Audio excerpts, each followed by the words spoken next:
Hello friends, welcome to today's சமையல். இன்னைக்கு நம்ம today's சமையல்ல ரொம்பவே வித்தியாசமான முறையில இட்லி, தோசை, சப்பாத்தியோடலாம் தொட்டு சாப்பிடுறதுக்கு ஒரு கலக்கலான கத்திரிக்காய் தொக்கு எப்படி செய்யறதுன்னு பார்க்கலாம். இது இட்லி தோசையோட மட்டும் இல்லங்க. நீங்க தயிர் சாதம், ரச சாதத்தோடையும் சைடு டிஷ்ஷா தொட்டு சாப்பிட்டீங்கன்னா இன்னும் ரொம்ப அருமையாவே இருக்கும். இது ஏற்கனவே சொன்ன மாதிரி ரொம்பவே வித்தியாசமான முறையில இருக்கும். கண்டிப்பா உங்க வீட்ல ட்ரை பண்ணி பாருங்க. இதை இப்போ நம்ம எப்படி செய்யறதுன்னு பார்க்கலாம். அதுக்கு முதல்ல ஒரு குக்கர் ஒன்று எடுத்துக்கங்க. இப்போ இதில் 1/2 கிலோ அளவுக்கு நான் கத்திரிக்காவை இந்த மாதிரி சின்ன சின்ன துண்டுகளாக கட் பண்ணிட்டு தண்ணியில் சேர்த்து வச்சுருக்கேன். ஏன்னா அந்த கத்திரிக்காய் கருத்து போயிடும்ல, அதனால தண்ணியில் போட்டு வச்சுருக்கேன். இப்போ இதை அந்த தண்ணி நல்லா வடிகட்டிட்டு குக்கரில் சேர்த்துக்கலாம். இப்போ அந்த கத்திரிக்காய் முழுகிற அளவுக்கு தண்ணியை முதல்ல சேர்த்துக்குங்க, இல்லைன்னா சட்டுன்னு கருத்து போயிடும். கூடவே 1/2 டீஸ்பூன் மஞ்சள் பொடி சேர்த்துருந்தேன், வீடியோ எடுக்க மறந்துட்டேன், சாரி. சேர்த்துட்டு ஒரு முறை இந்த மாதிரி கலந்து விட்டுட்டு இப்போ இதை நம்ம மூடிடலாம், வெயிட் போட்டுடலாம். சரியா 5 விசில் விட்டு எடுத்துக்கங்க. கத்திரிக்காய் அப்போ தான் நல்லா வெந்து வரும். அடுத்ததான் மீடியம் சைஸில் இருக்கக்கூடிய பூண்டு 3 பூண்டு, பல்லு கிடையாது, 3 பூண்டு, பெரிய பெரிய பூண்டு இருக்குல்ல, முழு பூண்டு, அது எடுத்துருக்கேன். அதை நல்லா தோல் உரிச்சிட்டு மிக்சி ஜாரில் சேர்த்துக்கலாம். இது சரியா 60 கிராம் போல் இருக்கும். இப்போ இதை நைஸாக அரைக்காமல் இந்த மாதிரி கொரகொரப்பாக அரைச்சிக்கங்க. இப்போ பாருங்க 5 விசில் விட்டு எடுத்திருந்தேன், ப்ரெஷரும் நல்லா இறங்கியிருக்கு. இப்போ இதை நம்ம திறந்து பார்க்கலாம். நல்ல கத்திரிக்காய் இந்த மாதிரி வெந்து வந்திருக்கு. எப்பவுமே நம்ம கத்திரிக்காவை எண்ணெயில் வதக்கிட்டு செய்வோம், ஆனால் இந்த மாதிரி செய்து பாருங்க, ரொம்ப டேஸ்ட்டாக இருக்கும். இப்போ இதை இந்த மாதிரி ஒரு மேஷர் இல்லைன்னா மத்தை பயன்படுத்தி அப்படியே நசுக்கி விட்டுக்குங்க. ரொம்ப அப்படியே கூழா நசுக்கணும்னு கிடையாது, அப்படியே லைட்டாக அப்படி நசுக்கி விட்டாலே போதும். ஏன்னா ஏற்கனவே நல்லா வெந்து வந்திருக்கு.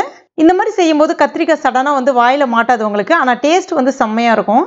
இது அப்படியே ஒரு வாரம் இருக்கட்டும். அடுத்ததாக ஒரு பேனில் 3 டீஸ்பூன் எண்ணெய் சேர்த்துங்க. எண்ணெய் காஞ்ச பிறகு 1 டீஸ்பூன் கடுகு, 1 டீஸ்பூன் உளுந்தம்பருப்பு. இப்போ இதெல்லாம் நல்லா பொரிஞ்சு வந்த பிறகு கருவேப்பிலை இலைகள் சேர்த்துங்க.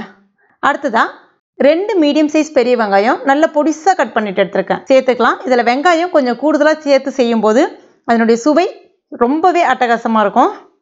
இப்போ பாருங்கள், அந்த வெங்காயம் அப்படியே பொன்னிறமாக சிவந்து வரணும். இப்போ இதில் நம்ம மசிச்சு வச்சிருந்தோம்ல அந்த பூண்டு, அதையும் இப்போ இது கூட சேர்த்துக்கணும். சேர்த்துட்டு ஒரு 2 நிமிஷம் போல் இந்த மாதிரி வதக்கி விட்டுங்க. அதுக்கு அடுத்துதான் ஒரு மீடியம் சைஸ் தக்காளியை நல்லா பொடிசாக கட் பண்ணிட்டு எடுத்துருக்கேன், அதையும் இப்போ இது கூட சேர்த்துக்கலாம். சேர்த்துட்டு அதையும் நல்லா வதக்கி விட்டுக்கலாம். இப்போ பாருங்க, இந்த மாதிரி வந்த பிறகு 1 டீஸ்பூன் மிளகாய் பொடி, 2 டீஸ்பூன் குழம்பு மிளகாய் பொடி, இல்லைனா உங்ககிட்ட சாம்பார் பொடி தான் இருக்குன்னா அதை கூட நீங்கள் தாராளமாக பயன்படுத்திக்கலாம். சேர்த்துட்டு இந்த மாதிரி ஒரு முறை கலந்து விட்டுட்டு அடுத்ததான் நம்ம ரெடி பண்ணி வச்சிருந்தோம்ல அந்த கத்திரிக்காவை இது கூட சேர்த்துக்கணும்.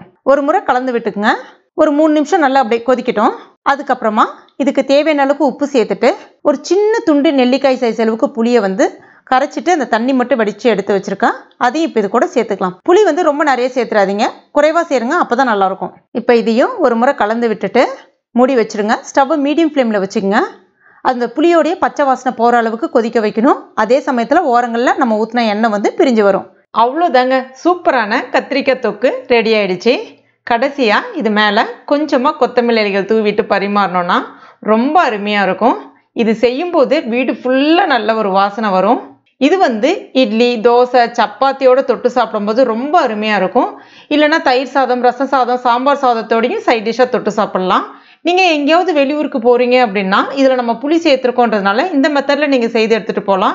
2 நாள் ஆனாலும் கெட்டு போகாமல் இருக்கும். டேஸ்ட் பார்த்தீங்கன்னா அவ்வளோ அருமையாக இருக்குங்க. கண்டிப்பாக இந்த மெத்தடில் உங்கள் வீட்டில் ட்ரை பண்ணி பாருங்கள். ட்ரை பண்ணிவிட்டு மறக்காமல் எனக்கு கமெண்ட் பண்ணுங்கள். இந்த வீடியோ உங்களுக்கு பிடிச்சிருந்ததுன்னா லைக் பண்ணுங்கள். உங்கள் நண்பர்கள் மற்றும் ஃபேமிலி மெம்பர்ஸ் கூட மறக்காமல் ஷேர் பண்ணிங்க. மேலும் இது போன்ற டேஸ்டி ரெசிபிகளுக்கு நம்ம டுடே சமையல் இது வரைக்கும் நீங்கள் சப்ஸ்கிரைப் பண்ணலைன்னா உடனே சப்ஸ்கிரைப் பண்ணிங்க. கூடவே மறக்காமல் அந்த பெல் நோட்டிஃபிகேஷன் சிம்பிள் ப்ரெஸ் பண்ணிங்க. தேங்க்யூ.